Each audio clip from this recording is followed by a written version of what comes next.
Let's see the question. Journalise the following transaction. March की date दी हुई है और हमें इसका जर्नल बनाना है, तो यहाँ से हम स्टार्ट कर सकते हैं। चलिए यहाँ से करते हैं। March 2 sold goods to Dilip off list price 62,000 4 rupees 60,000। तो ये तो सिंपल सी एंट्री डायरेक्ट बन जाएगी, Dilip's account debit to sales account. ठीक है, कितना 60,000। ठीक है, इसको थोड़ा ठीक कर लेते हैं। नेक्स्ट है अपना मार्च 5, है ना, March 5 sold goods to Amritlal list price 2,50,000 20% trade discount and 10% cash discount. ठीक है, तो और Amritlal paid 1,20,000 immediately through a bankers cheque. तो उसने चेक दे दिया हमें 1,20,000 का। ठीक है, तो हम जब चेक हमारे पास आ जाता है 1,20,000 का, तो हम उसमें तो कुछ कट नहीं कर सकते, हम उसमें कुछ लेस वेस नहीं कर सकते। उसने हमें चेक दे दिया और हमने रख लेंगे। ठीक है, discount allowed account debit to sales account. तो सबसे पहले तो 2.5 लाख में से 20% जब हम ट्रेड डिस्काउंट लेस करेंगे तो हमारे पास आएगा 2 लाख का। अमृतलाल ने जो हमें चेक दे दिया है वो दे दिया 1,20,000 का। 10% हमने उसको कैश डिस्काउंट दे दिया, यानी 1,20,000 का 10% 12,000। अब जो अमाउंट बचती है यानी 68,000 वो हमारा उधार हो जाएगा। ठीक है, ये ऐसे करते हैं। जब हमारे पास चेक आ जाता है ना, देखो अगर एक कैश होता है ना तो हम पता है क्या करते हैं, जो अमाउंट उसने कैश में दी है उसका डिस्काउंट निकाल के फिर उसमें से माइनस करके तब हम कैश में लिखते हैं। लेकिन यहाँ पर जो चेक आ जाता है उसको डायरेक्ट ऐसे लिखते हैं। फिर मार्च 10 की बात है, paid cheque 30,000 Chaturvedi well discount 2%। Chaturvedi को दिया है तो Chaturvedi account debit to bank account और टू डिस्काउंट रिसीव्ड अकाउंट।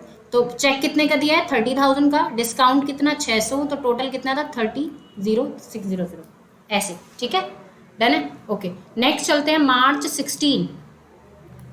मार्च 16 को क्या, purchase goods costing 2 lakh from Hari and company. ठीक है, 70% immediately paid by cheque well 4% discount. अब देखें यहाँ पर purchases account debit, purchases account debit to Henry and company to cheque आया ना बैंक अकाउंट और टू डिस्काउंट रिसीव्ड अकाउंट। ठीक है, ओके, तो परचेजेस थे 2 लाख के, 75% का उसने दे दिया चेक, तो 2 लाख का 75% हमारा होता है 2 लाख का कितना 75%। सो 2 लाख का 75% 1,50,000। ठीक है ठीक है ठीक है, अच्छा अच्छा अच्छा, वो मतलब चेक देना चाह रहा है ताकि उसको 4% का डिस्काउंट मिल जाए। तो 1.5 लाख आता है और 1.5 लाख का डिस्काउंट 4% हो जाता है अपना 6,000। तो वो चेक कितने का देगा 1,44,000 का। और अब उसके पास उधार कितना बचता है 50,000 का। ओके, मार्च 20 की बात करते हैं। Sold goods to Vishal traders costing 40,000 25% profit allowing 10% trade discount.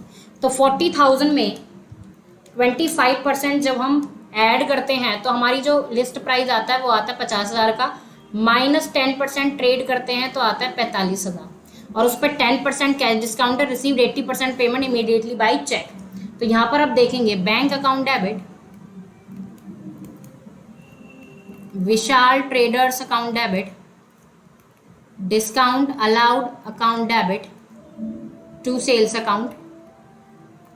तो सेल्स है हमारी 45,000। ठीक है, क्या हुआ है 80% पेमेंट इमीडिएटली चेक से हो गई है, तो 45,000 का 80% आता है 36,000, और 36,000 में से क्या हो गया है 10% कैश डिस्काउंट, तो आएगा 3,600। 36,000 में से 3,600 लेस करेंगे आएगा 32,400 बैंक में, और बचा कितना 9,000 विशाल ट्रेडर्स। ओके, अब बात करते हैं मार्च 26 की last. Sold goods to Braj and company costing 50,000 40% profit पे, सॉरी 40% प्रॉफिट पे allowing 10% trade discount 5% cash discount. Braj and company paid the fully amount by cheque and availed cash discount. Okay, तो 50,000 का 40% करते हैं पहले। 50,000 का 40% तो आएगा 70,000। 70,000 में से 10% लेस करते हैं ट्रेड डिस्काउंट, तो आएगा हमारा ये 63,000 आएगा, शायद 63,000। तो उन्होंने तुरंत ही सारा दे दिया, उधार कुछ नहीं है। तो bank account debit, discount allowed account debit to Braj and company. Braj and company कितना, 63,000 था, 63,000 में 5% उन्होंने क्या ले लिया, डिस्काउंट ले लिया, यानी 3150 माइनस बराबर कितना बचा, 59850। सो ये हुई एंट्रीज। आप भी एक बार कैलकुलेशन अच्छे से चेक करिएगा, समझिएगा, वीडियो को दोबारा देखिएगा अगर समझना है तो। And I hope this is the proper explanation to this question.